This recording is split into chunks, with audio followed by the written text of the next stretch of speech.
Carola and Chetan, I'm so excited for you guys to be here on Over 50 Shades of Grey. You both changed my life dramatically.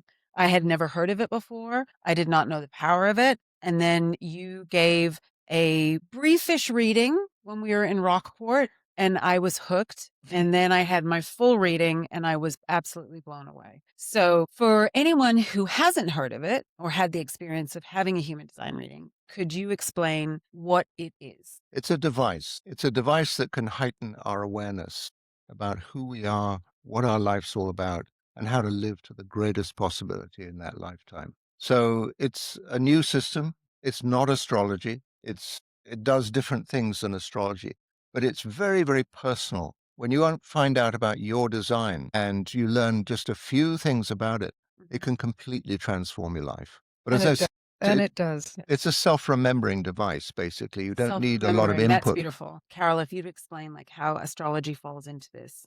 So astrology is part of one of the ancient wisdom traditions. It's been around for hundreds and, well, thousands of years. Whereas human design is fairly new. It's only been on the planet for, what, 30, 35, 33? 87 till now. 1987. Oh, wow. So it's a brand new system that was, we say, given to humanity for these times, for this time of the awakening of humanity, for this time moving into a new age, the age of Aquarius, you could say the age of humanity. So the ancient wisdom traditions give us a lot of information about ourself, our personality, our kind of our makeup. And with astrology, if one studies as deeply as I have, you can learn a lot more. You can see the whole psychological makeup.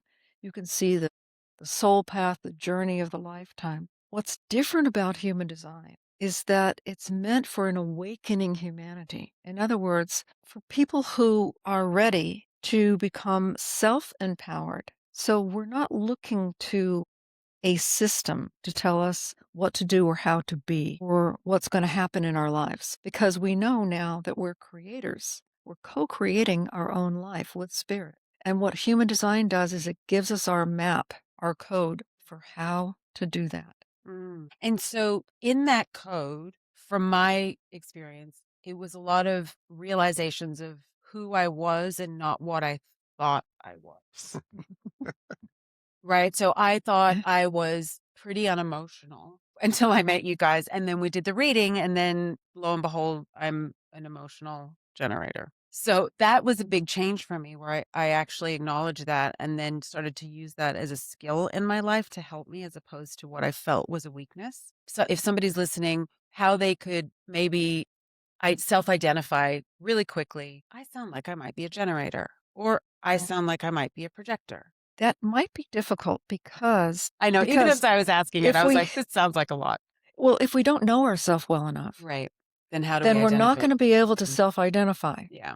Okay, so we have to know ourselves really, really well Yeah. to be able to recognize our human design. And most of us don't. Right. And do most of us don't realize that because we've been conditioned and Have you ever been encouraged to be yourself? I mean, there it is. It's like Right. we've been told about everybody else. Right. All the stuff we get in school, all the stuff Right. we get in a church or a temple or a religion or something. It's all about somebody else. Nothing to do with us. Mhm. And so human design finally gives us a tool to put ourselves on the map. I mean, we didn't come here to live somebody else's life. And so human design really does that. It gives you your own codes. It gives you your own perspective in life. So you talk about the 5 different types in human design, and they're all different from each other. And when one finds out about the particular type that one has in one's chart, then that's a real wake up. For example, I'm a projector. Now, I live in a world where most people are generators or manifesting generators. These are the energy people, the go-getters, that make it happen. And I'm a projector. I'm not designed to keep up. I'm not designed to be a heavy lifter. I'm not designed to be go, go, go the whole time. So understanding that in the first place was huge. It doesn't mean to say I'm lazy, but it does mean to say I have to be very clear where I put my energy and when to withdraw. So generators and manifesting generators, 70% of the world's population have these designs. And these, this is how we have skyscrapers and massive projects and, huge businesses and conglomerates and, go, go, go, keep turning. We're the worker bees, right? Yeah. The Yeah. motor.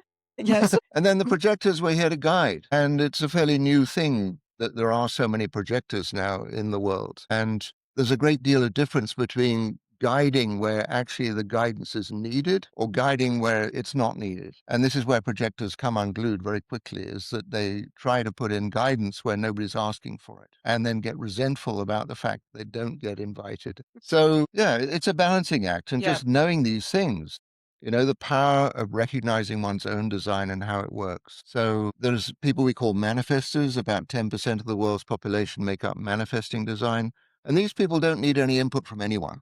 They can just get on and do stuff. And of course, they have to be really clear in themselves what it is that's worth doing, not just, well, hey, random acts all the time. And then there's a very, very small percentage of people we call reflectors. And reflectors just basically have a very open, empathic design, and they reflect the world back to itself. And when they understand that role and they start playing that role and being comfortable in that role, then their whole life changes as well. So again, the most important thing to understand about human design is there's no good and no bad. There's nothing beneficial in having a different kind of design than your own design. It's just a case of how do we fit in our own way? How do we honor ourselves in life? And would you say that within the design is your purpose written in there as well, or what your calling would be? It's a funny thing that, what is Yeah. our purpose being Right. here? And I used to read all kinds of different systems. I used to read people's hands and faces. I'd always get that question, what's my purpose? What Right. am I doing here? And then it just dawned on me one day. Your purpose is to be you. Mm. That's it. Mhm. And, That's good. you humbled or, incompetent or you brilliant and going for it, Yeah. there's the choice. And human design helps guide us towards being you full on in your life. For instance, astrology is if you know it well, it's very good at revealing more clearly what your purpose may be, in terms of the work that you would do in the world, Mhm. right? And the evolutionary journey that you're on. But human design is meant to be a self-empowering tool. So you find your own truth. You don't have to go to somebody to read your purpose. Mm. When you know your design, you discover it within yourself. You come to know it for yourself. Mhm. And that's the best way to know your purpose. I think too, in my experience of having the first reading and then l- learning, like you said, those a couple of key things that really kind of change your view on yourself and how you move in the world. And it's like an onion. It's like layers on layers. Because even things now, like I'll be in the middle of a negotiation and then I'll be like, oh, that's right. I have to wait to be invited. For you, Invited. it's wait to have a response to something, right? Yes. To, Yes. Exactly. have a life force response that says, I'm interested. I want to do Yes. that, or I'm engaged. Yeah. Right. Exactly. Yeah. How did human design come into existence? So it's not from here. That's something that has to be understood about human design. It's not from this planet. Same as the I Ching's not from here. Mhm. And we might say a lot of the backdrop of astrology is not from here. It's people have had downloads over time and had these recognitions. Human design came in, let's just say it came in 1987. There was an 8-day period, day and night, where this one person, Robert Allen Krakauer, was in this little house in Ibiza off the coast of Spain. And he just found himself literally being taken over by this knowledge that wanted to come through him. 8 days and nights, he had this download, took masses and masses of notes. And at the end of it, had been told the whole story of the universe and everything else, along with human design. So it took him a while to recover. And he started doing a little bit of work with the human design, like giving readings to people, and then came to a point in time where he realized this was really not suiting him, having people come to him like he was some special figure, and he burned all the information, destroyed it all. Often lived like a wild man in the hills for a year. And apparently he came back after a year, and one person had not destroyed the chart and gave it to him and said, I see you're ready for this now. And from that point on, he started putting everything back together again. So it was a very intense experience for him. But thank goodness he was able to survive the download in the first place. That's in his design that he could do that. And when he came back with it, he was living in Ibiza still, and he was trying to find people that would learn from this situation, from this new system. Like he was given the system, but no instruction book. Know how this is how you do Right. it. So he had to kind of reinvent the whole thing. And from there, it blossomed in a sense. He went to Germany to try and get a book published. The publisher took all his money and did nothing. He then traveled all over Germany, East and West Germany, as it was in those days, giving little talks in village halls. And he said this went on for quite some time until one night he came out from behind the screen to give his talk and the whole room was packed. And he said in that moment he knew that this was a going thing. Must And have reached the it was another curious thing as well that he was given the information, and the whole backdrop to why human design was working was through these tiny little particles called neutrinos. And neutrinos are like the messengers from the stars. Every star emits neutrinos, and they have a tiny little bit of mass. And they fly through the universe just around the speed of light, and they pass through everything. So every star has its own frequency. We might say every star has its own music. And the music travels through the stream of neutrinos, bumps into one of the planets in our solar system, exchanges information there. The planet gives another little overtone or something or other, and then it comes into us and locks into our genes. And that's just the simple way of explaining Wow. this. So let's just say the moment of our birth, we are a snapshot, an energetic snapshot of the universe. And it's unique and it's specific, and that is our pattern for this lifetime. That is our design. And can anybody ever have you ever seen somebody with the exact same chart? Oh, yes, I have twin great nieces. Well, I guess that makes sense. So different. But they're so different with how Yeah. they express. Completely. because Yeah. they're used. And I think this is an important point Yeah. to get across is that, human design describes our vehicle. Mm. Okay. The vehicle that we live through. It doesn't describe our spirit essence. Mm. The essence of us is unique. It is our own unique spirit essence that has its own divine imprint. And it's beyond any system. It's beyond any personality vehicle. The human design system describes the vehicle that the soul chose to come and have an experience through. And what we do when we deliver human design readings and coaching is we help people to get clearer and clearer and clearer about how to use their vehicle with expertise and how to connect that vehicle, their human design, to their spirit essence, to their higher truth. So they're living from their truth instead of from the conditioned ways that society teaches us we have to be, or we should be, or we must do, or Right. Right. Particularly, stepping into your 50s, it's a big change of who you are on one level while still being you. I mean, the first one we have is age 29. That's the Saturn return. And that's the point at which the child kind of becomes the adult. I know we think adulthood is at age 18 or 21 or whatever, but really, if you look at the human life cycle, it's really more towards age 28, 29, when there's enough experience gained that there's a sense of self that's really gelling. So now I know who I am, and I begin to see what my challenges are in life. And then the next is the what's called the midlife crises, which happens around age 40. I'd like to rebrand that. Yes. Well, life begins at 40. Right. Yes. And the word crises itself, it comes from the Greek root word krino, which means to know. It's a time of knowing. It's a time of knowing oneself. Funny how it's gotten a bad rap. I know, right? It's a time of awakening. Yeah. But it can be a crisis because we come to face with, for one thing, the fact that, well, maybe about half of our life has already been lived. Mm-hmm. And what have we done with it? Mm-hmm. And how satisfied are we? How fulfilled are? So it's a real reckoning time. Mm. And some people have a lot of challenge during that time because they have a lot to reckon with. And everybody has something to face or to work through or to come to terms with at that juncture. It's an important one.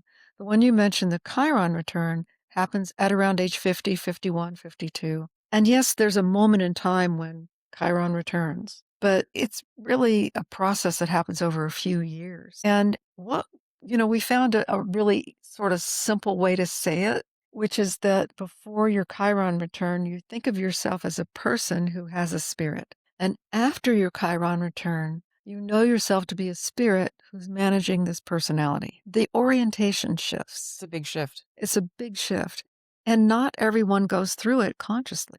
Just like not everybody goes through their midlife crises consciously. Right. It does need to be navigated to, we need to become aware of it, that this process we're in and what's required of us in that process in order to get the jewels from it, the real gems that can come from it. Mm-hmm.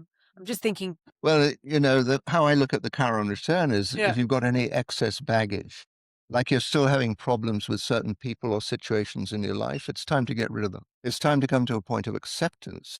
This is what's happened. This is what's brought me to this point in time in my life. Am I at peace with it? And if not, then let's get on with it and make peace with it. Let's apologize to those people and let's forgive those people that apparently screwed us up along the way, right? Right. So then it makes our whole journey a lot lighter. The spirit essence can really flower. If you were to look, here's my chart. Look at my chart right now. Oh, gee, how did that get there?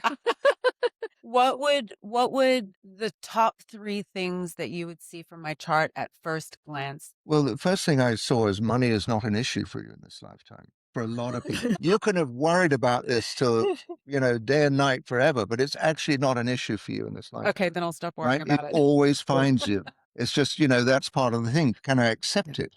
Right. When it comes, when it shows up, can I just accept it and be well in that? That's a prime example of conditioning. Exactly. Yeah. Which is a major one. Right. The other thing, you're gifted, you're talented. And the whole thing with being talented is recognizing how to channel that talent. What is it that deserves your energy?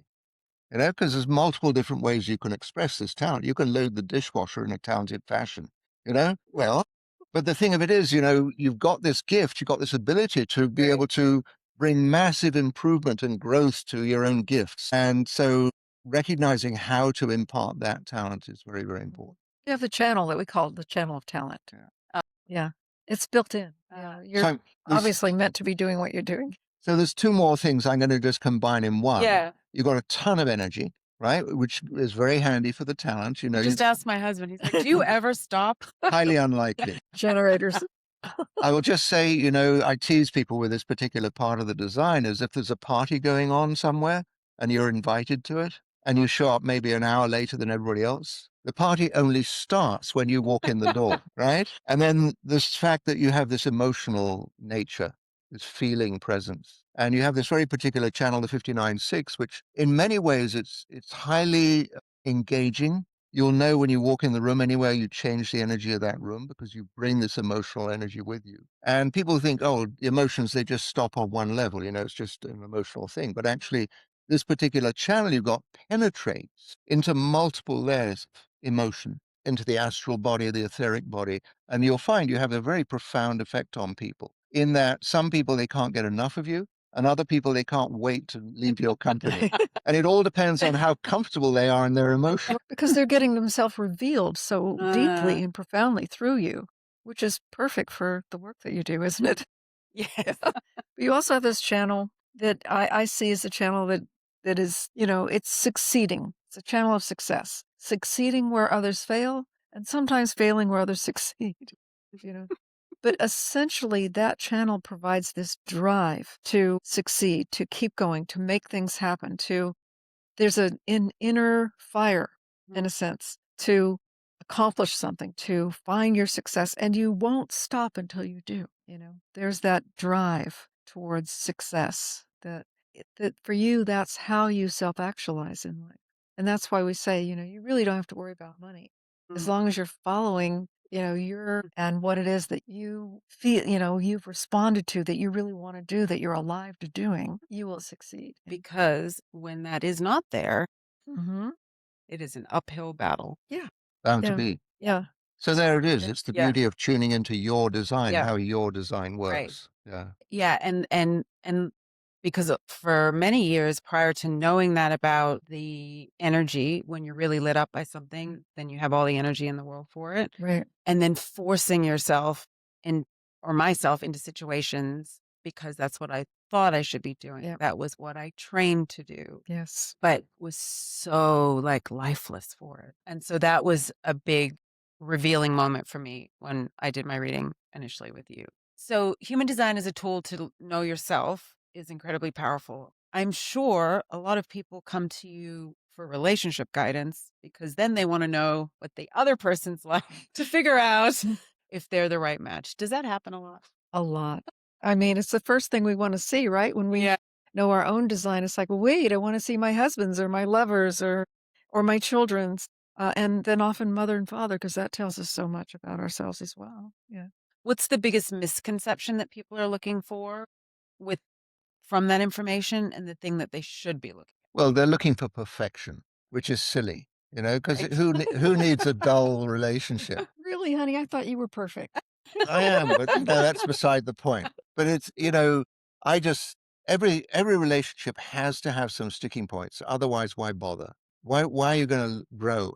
How are you going to grow if you don't have a few sticking points? So I just know when I do relationship readings for people, I know that if I cannot get them cracked up laughing within 10 minutes, I'm really doing a bad job because I can pinpoint the sticking points. And they know this. They know Yeah. right away that this is where we get hung up, and then I kind of suggest, maybe there's another way of looking at this. Maybe there's a way of going past this and having fun doing it, having some tease in it instead of just having a, grumpy interaction. Right, as opposed to it's really interesting that you say that. So as opposed to looking at it as a negative of why the relationship may be not good for you, it's just something that you 2 may brush up against each other. It doesn't have to mean it's not a good relationship. Exactly that. And I, as much as possible, guide people from the idea of relationship to relating, to change it from a noun where the thing's just cast in stone somehow or other into a verb where there's always that possible to knock sparks off each other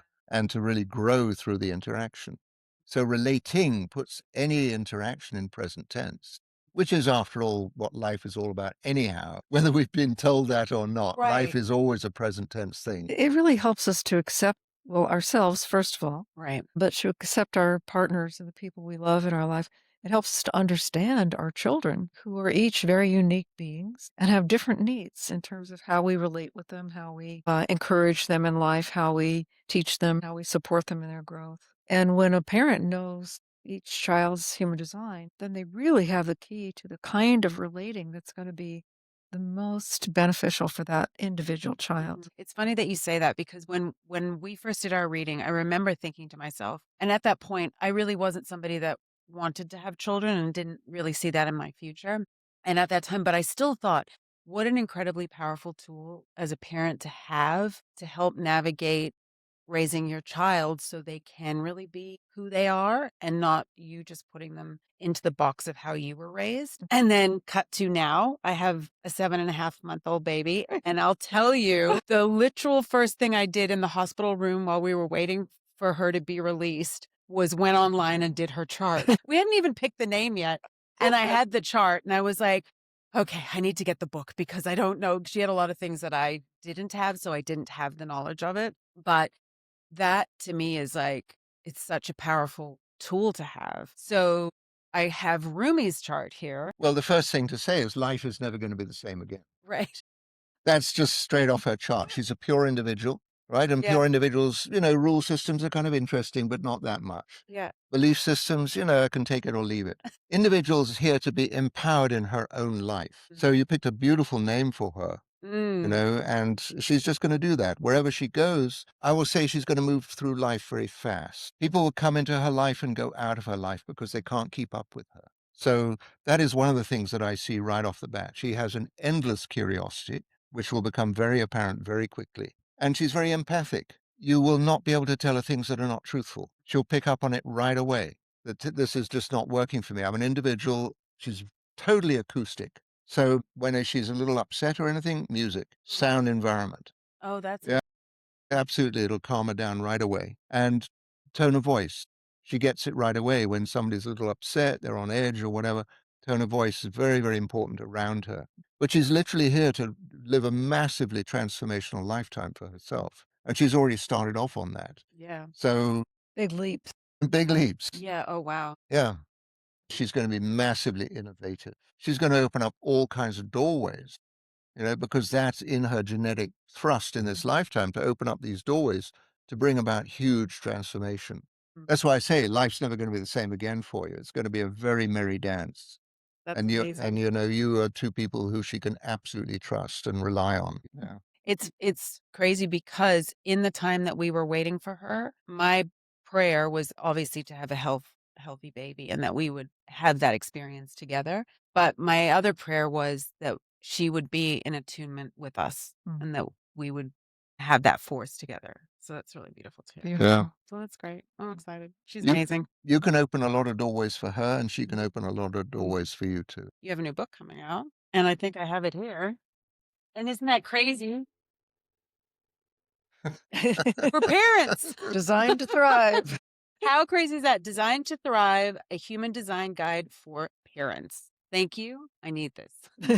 I was mentoring one of our students, and during we did it over 6 months. And during that time, we realized how powerful human design can be for children if the parents understand who they are and what they're about. And so Pippa and myself, my client at the time, we became co-authors of this book.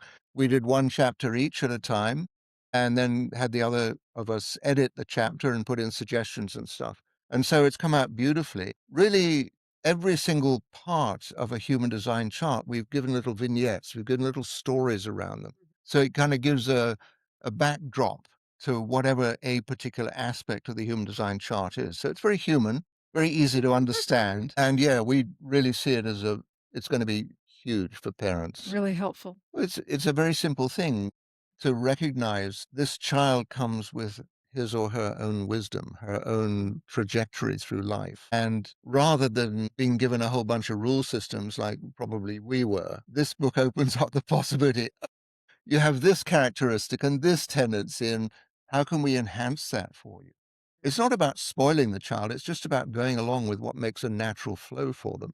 Understanding the child's nature. I mean, if you're a parent and you have a manifestor child, this is huge. This is, if you understand what the potential of this manifest, there's only 10% of the world's population are manifestors. Not that that makes them more special, it's just more unique. But if a parent doesn't understand, they're going to limit that manifestor, they're going to frustrate that manifestor, they're going to make it really, really for that manifestor child to really grow up empowered to manifest. Whereas if you know from the get-go, like you knew from birth, your child's design, then you know how to support that child's development from birth on through childhood, through learning to walk, learning to crawl, learning to walk, learning to talk, I was just thinking about Rumi because she does this thing when because she's a generator, right? So Yeah. frustration, theme of frustration. Mhm. She'll just be sitting there she'll be blissfully happy. And then 2 seconds later, she's like, she's so frustrated. Not sure why. Right. But I can see it already in her nature that is part of her. And it's funny. I was like, oh, I see the generator in her when she's, feels like she's not getting what she needs. But Well, yes, Yeah, but I do that want sacral center is a powerful motor. It wants to move, it wants to Yeah. engage, and if it can't do that or it's stopped somehow, then there's Mhm. frustration. Yeah. Just say yes to your manifestor child as often as you can. Yeah. Right. Yeah, and then give them some parameters. Yeah. Stay up as late as you like, but not past 8 o'clock. And if you're a generator child, what do you do for them with that? Well, it depends on what's happening with the Right. generator child. But, Right. I mean, essentially, a generator child wants to go, go, go, go, go. Mhm. So if they're going towards an activity you don't want them, if they're running out in the street and they're 3 years old, well, obviously, you don't want them to do that. But instead of just pulling them back and giving them a big lecture about, how about just pull them back and then divert them to something else? Sure, there'll be a point where you could teach about the cars, but that's not that moment. Mm. That's not that moment. The child's in motion. Yeah. The generator energy is going. Yeah. So you just want to divert it. I Mhm. mean, that's one way that you could handle a situation. Yep. No, I'm processing all the moments. And for a projector child, Yeah. projectors crave recognition. Yes. Yeah. They crave being invited into things. They can always say, no, I'm not interested, Yeah. but they Right. do like that But it's the recognition, act of the invitation. the- that possibility. And also, it must be interesting too for parents with projector children because of the energy, where they do need more rest or peace or quiet, that parents could think they're being lazy. Yeah. As opposed to they're going with their natural energy. We had a Right. family come to us, Chetan. You remember this Oh, family? the child was bouncing off the walls at home and in school At and everywhere. school. He was creating so much problems in school that they had committees together trying to figure out what to do with this kid. And finally they said, they were suggesting that they medicate the child. And the parents didn't want to do that, so they came to Chetan for a family reading. And we both worked with them a bit. What we discovered Wow, that's is that the amazing that they one knew to do that they had the tool. Well, that they wasn't tried yeah, everything else. Right. Just, They they didn't want to do the medication. Yeah. So when we looked at the charts, what we realized is that this was a projector child in a milieu of a family. It was all generators and manifesting generators. The child never had any rest. The child didn't have a room of its own and was always expected to be engaging all the time and all. So we explained what the child needed. He got his own room. He was allowed to not always be engaging in the family activities if he didn't want to. He was invited to when he felt, he responded to the invitation, great, he engaged. But when he didn't, that was okay.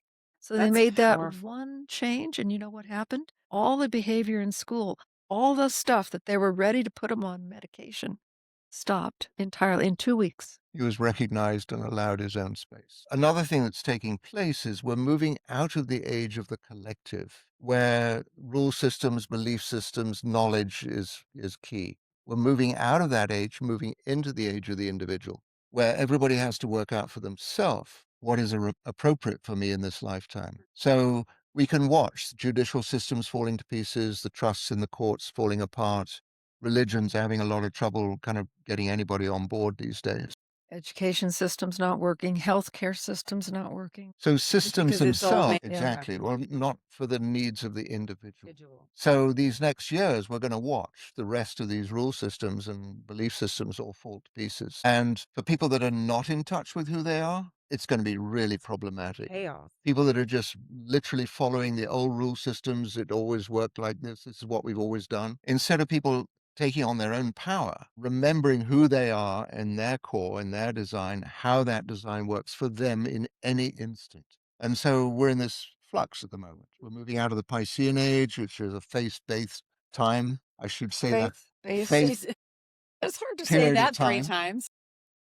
And we're moving into the age of the individual. And it's moving so fast. We're literally giving over the thought processes to AI. All these systems are being created where we don't have to do anything anymore. So people are going to be out of a job very, very quickly. Out of the thing that, well, I'm an accountant, I'm a banker, I'm a lawyer, I'm a doctor. All of these labels are going to get taken away. And then what? What are we going to do instead? Right. And this is the point in time where we have to engage in our own individual creative pursuit in life. We came here as human beings, not human doings. But in this moment of flux, in this time of flux, we have to recognize what are our creative abilities and how to enjoy playing with them and And being in how them. do you describe creative abilities? Because I think some people get caught up that that means that singing, dancing, painting. Like you're artistic, or not necessarily. I Right. mean, you can be creative in the way you Right. clean your home. Right. I Exactly. mean, you can be creative in the way you garden, Mhm. the way you care for your children, the way you love, the way you allow romance to stay alive in a 27-year marriage. Keep being That takes some creative. So, we might say this is a real climax point for Yeah. humanity, is the job's over, the work thing's over. How do we turn our work into worship and worshiping our life, worshiping what we came here for, to expand our consciousness, have an extraordinary life experience, and go out happy. We come into this world purely innocent, and then we're given all this stuff to deal with, and life gets intensely complicated. And then when the game's over, we go out innocent again because we have to leave all that stuff behind. So we're really moving into this point in time where we have to see we didn't come here to follow somebody else's ideas about life. There's been these amazing people come into this world. Jesus was not a Christian. Buddha was not a Buddhist. Muhammad was not a Mohammedan, but yet all these things have been invented around this. And we come here to be ourselves. And that's the whole crux of it. One of the remarkable things about human design is there are two calculations. There's one calculation from the moment of our birth, but there's a second calculation for about 3 months before our birth. And what's that all about? We're inside mum's womb. We're not tied into anything in particular. And all of a sudden we get this download that relates exactly to our genetic inheritance. So our parents are in there, our grandparents are in there, great-grandparents. Carola and I did this research one time. We went back 4 generations to see Oh, wow. what are from the both things that come sides. forward into the fourth Yeah. generation down the road? Yeah. Well, 4 generations back, 4 generations before them, everything is tied into each other all the way back through time. And this is what I call the unconscious part of the design. And for the most part, who wants to look at the unconscious? I've got It's enough hard enough problems to following deal the with. conscious. Exactly. But lately, we've been guided to start looking into this. and to recognize what are these ancestral patterns. Now, you go back a couple of hundred years, we're in the Dark Ages. You go back 1,000 years, we're in even darker ages. There's been these little glimpses of light every now and again.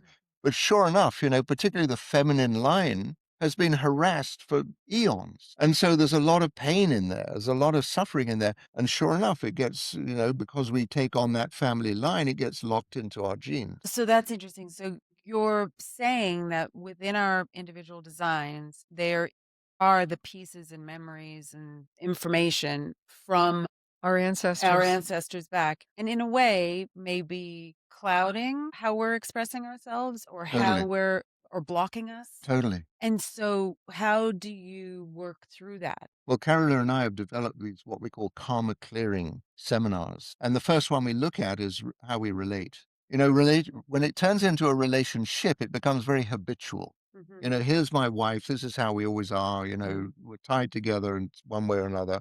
I don't like this about her. She doesn't like that about me. And it I love this about her. She right. loves this about me. Exactly, but it stays static in a way. It never changes until there's some Right, kind of a disaster or a new birth or something or other right. happens. And so, looking into what we've inherited genetically and looking at the habit is always happening in a low frequency. There's Mhm. no evolution as long as you're stuck in an old way of doing Right, stuff. right. It's And like what an we've old operating Automatic system that just behavior, keeps right. It's reactive, right? And it doesn't go anywhere. As long as you stay in reaction, nothing evolves. And so we found these keys that you can apply that all of a sudden you move out of the reaction phase. And it's, hey, human design's a self-awareness tool. right. So you remember these keys, and we work with people to point out what these very unique, specific keys are according to that person's design. And the moment they apply the key, everything changes. Wow. That's kind of That's kind of amazing because you could be on a self-discovery journey and you could have done your human design and be practicing it and doing it, but there could still be things blocking you that Yes. these keys can open up that are unconscious. They're ancestral, They're they're ancestral, so inherited. they're Yeah. not necessarily a part of you, but they're impacting your life. Well, they are part of you, but they're not necessarily part of But your like everyday awareness, right. Right. except that Okay. you see repetitive behaviors and patterns that perhaps Mhm. you're unhappy about or that bring you Mhm. unhappiness. But if you don't know where they come from, Mhm. and you don't have the key to be able to unlock that whole pattern, then you're kind of stuck with it. But Right. what this work does, the karma clearing, is it guides a person through from that lowest frequency, what they may have inherited. Maybe, I know one line of my ancestors was from Spain and part of the Mexican American Wars. And Mhm. so there was this whole inheritance around the loss of land and the massacres that was embedded in my cellular structure and came through my ancestry. Mhm. So when we become aware of these things, so Mhm. and we don't have to become aware of the instances themselves. Right. That was just me doing that, but Yeah. just the energy that we're carrying, and And then then that energy, how did you identify it impacting you now before clearing it? right. So you could when you begin to tune into it, when you begin to read the lower frequency, I mean, you see it's pretty clear to you that yeah, these are my reaction patterns. This is the way that I felt guilty or I felt, like a victim or whatever. You Right. see these patterns and you recognize them. The light bulb goes off. You Uh-huh. see it. And then if from that seeing it, there's an opportunity then. This is ancestral energy you're carrying. And you can actually free up that ancestral energy. You don't need to keep reliving and repatterning so you can choose a higher frequency. Mm. And that's what and the work that Chetan's developed is about moving from that lower frequency to that higher frequency and learning how to sustain the higher frequency because within any situation, there's that higher possibility. So from the deepest pain or wound, there can be the greatest healer emerges from that, or the greatest awareness or the deepest wisdom Mhm. emerges from that if we know how to free up the energy. Had the great opportunity to be invited to go teach in China. And it was an extraordinary experience flying over there and spending 2 or 3 weeks teaching. And it became very popular. Great students, wonderful hosts, such an amazing country, China. I can't even imagine, why America and China could ever have any problems with each other. But, politics is politics, but the people themselves, amazing, absolutely amazing. So I was going over there 3 times a year to go and teach human design. And of course, I ran out of materials. My students kept They're coming. like, more, more, more. Well, Right. exactly. They Like, kept I coming. haven't found anything else. I'll keep looking. So, they kept coming back and repeating the same classes again. And then I just said, yeah, I've got nothing, I've run out. And he said, well, bring anything, do anything. Teach it backwards. Yes, whatever. So I thought, okay, I always wanted to experiment with the unconscious side of the human design chart, the ancestral side, because our experience with looking into the ancestral side was so powerful. We were focusing and really paying attention to this. So, okay, I put together this, what I call Love Karma seminar, 2 day. And the first day was looking into our relating patterns consciously. So looking, Venus, who we draw to us, Mars, what do we do when they're in our company? That kind of stuff. Very simple. But looking at the possibility of how we can get in a reactive relationship and how we can move into a more conscious relating. So first day was all about that. Very meditative, very gentle, very slow, very quiet, easy going, and everyone got it. Second day, we go into the unconscious side, the ancestral inheritance side of it. And, set the pace. We have a nice meditation to start the day with. Everyone's calm and ready. And then we go into the unconscious Venus, which we would say is the feminine line. It's going back ancestrally through the feminine line. And in a matter of a few seconds, everybody in the room, without exception, male, female, they're all bawling their eyes out. People crying and crying, falling off their chairs, rolling around in a fetal position on the floor. Wow. And I'm sitting there and it's like, Lord, what's happened here? Yeah.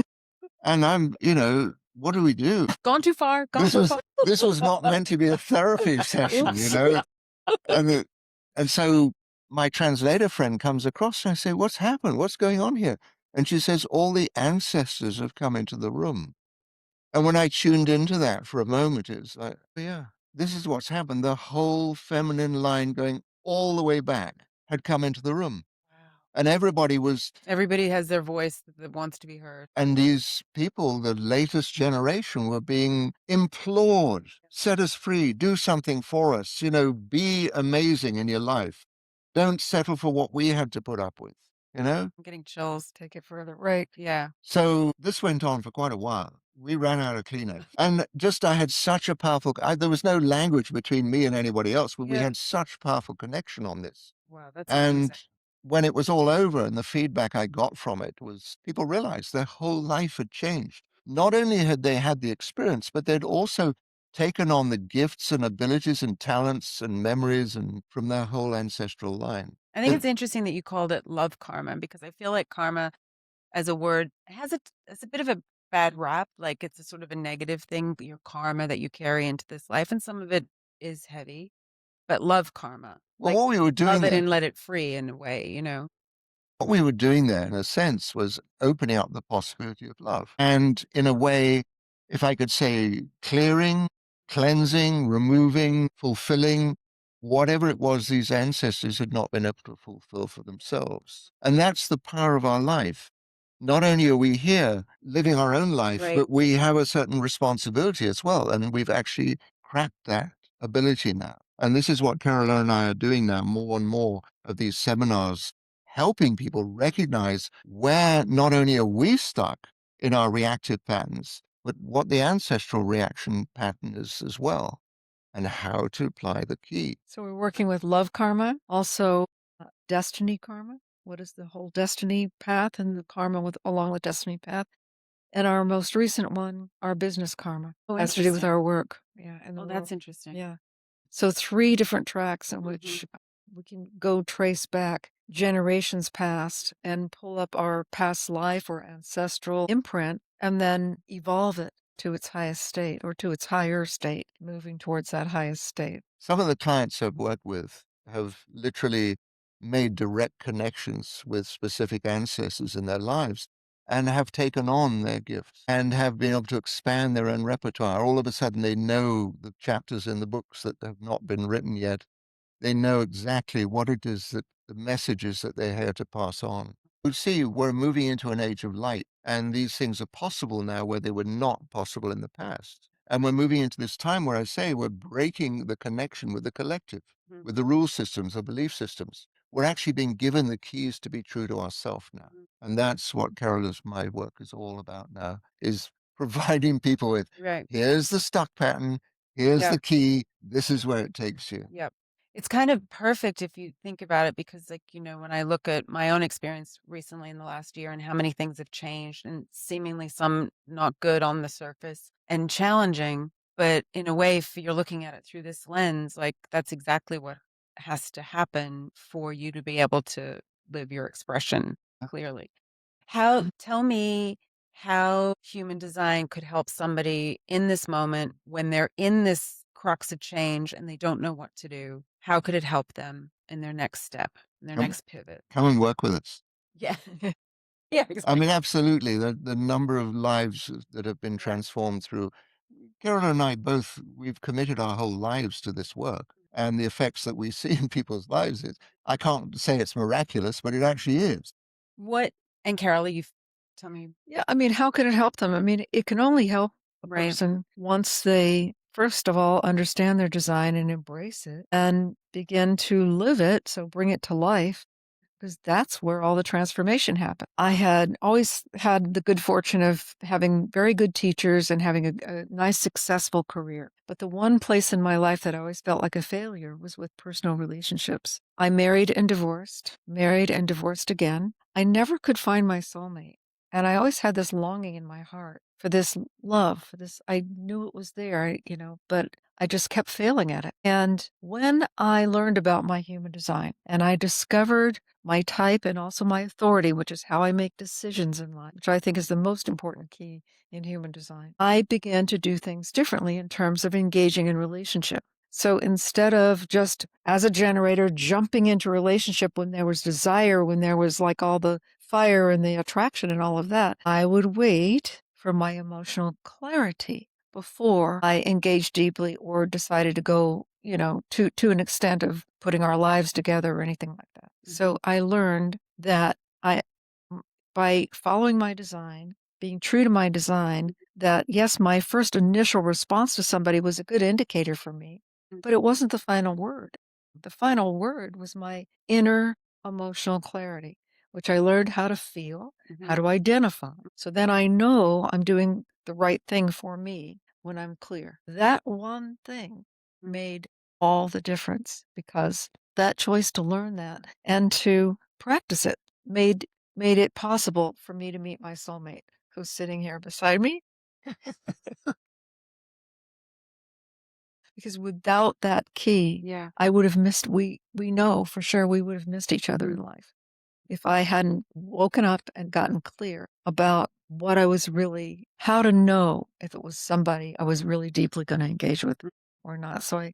So it gave me the greatest gift of my life, which Mhm. was my soulmate, the love I'd been searching for Mhm. all my life. Difference between knowledge, the things we've been told, this is how life works, this is how everybody does it, follow the path and you'll be fine, and knowing. When Mhm. you know, Right. and you're not dependent on anybody else's logic, understanding, belief systems, whatever. And that's the crux of the whole thing, is coming to that place where you actually know, where you have that still small voice inside yourself. This is it. What would you say right now in this phase of your life is your greatest joy and your mission? I think this is it. Actually, right now, the greatest joy is bringing this next level of work into the world. Mhm.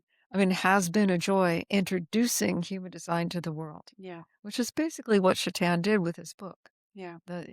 Human design, Discover the Person You Were Born to Be was the Yep. first book that ever came out on human Mhm. design. And it introduced it to the world, and that was huge. And the book was exceptional at distilling it down so you could understand it even if you had never had a reading. Yes. And it's a beautiful book.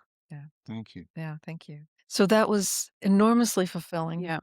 But now this new work that's emerged, the karma clearing, the love Mhm. destiny clearing, the Mhm. business karma clearing is so exciting because we're watching people's lives and relationships and business change in real time. Mm. Like we're not having to wait 5 years to hear, oh yeah, I practiced my design for a number of years and now it's better. We're seeing it happen lickety split. When we look back on things, Carol and I have spent most of our life opening doorways for people. And I was told about human design before it actually existed, which was a funny side of things.